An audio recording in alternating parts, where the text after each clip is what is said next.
Niger, I am a student of democracy.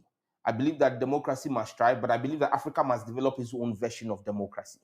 The Western democracy is not suitable for Africa. It's not working, eh? Absolutely not. It doesn't work for Africa. You look at Rwanda. Rwanda is celebrated by the West, but what they practice in Rwanda is not the Western democracy. You go to Botswana, it's not the Western democracy. They have adopted it for themselves. But you see, let us call a spade a spade.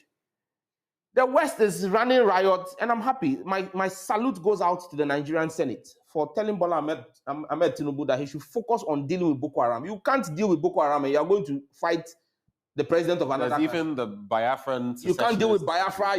There's rampant armed robbery on the streets of Nigeria. You can't travel after certain times, and you want to go and do what? Because Western puppet masters are asking you to go into an African state. What was France's interest in Niger? And you should begin to ask yourself what's happening in Francophone Africa. People are waking up. People are waking up and saying that, look, we can no longer be taken Mali for has students. Dissociated itself. Absolutely. And now Niger seems to be following the trend. And for me, it is this awakening in the next generation of Africans that we are capable of managing our own affairs and that we must unite. We must have a new cadre. Look across the landscape of Francophone Africa, with the exception of the Niger guy who is a bit elderly. I think he's about 61 or so.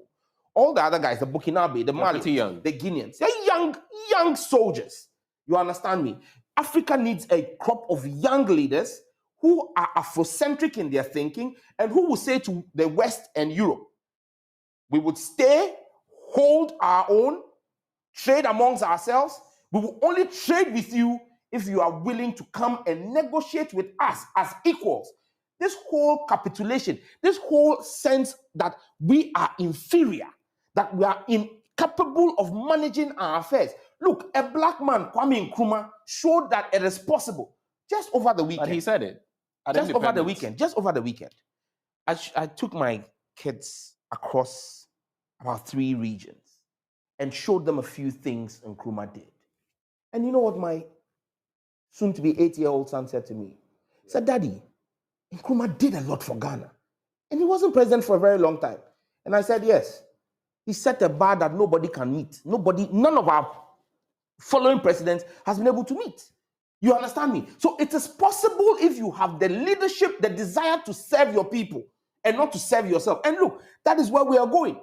This whole talk, Akufo-Addo is talking about Niger, the hunter must withdraw and allow democratic institutions. What did he say when his friend Alassane Ouattara changed the constitution attempted to change the constitution of Ivory Coast? What did he say when his friend in Senegal tried to do it?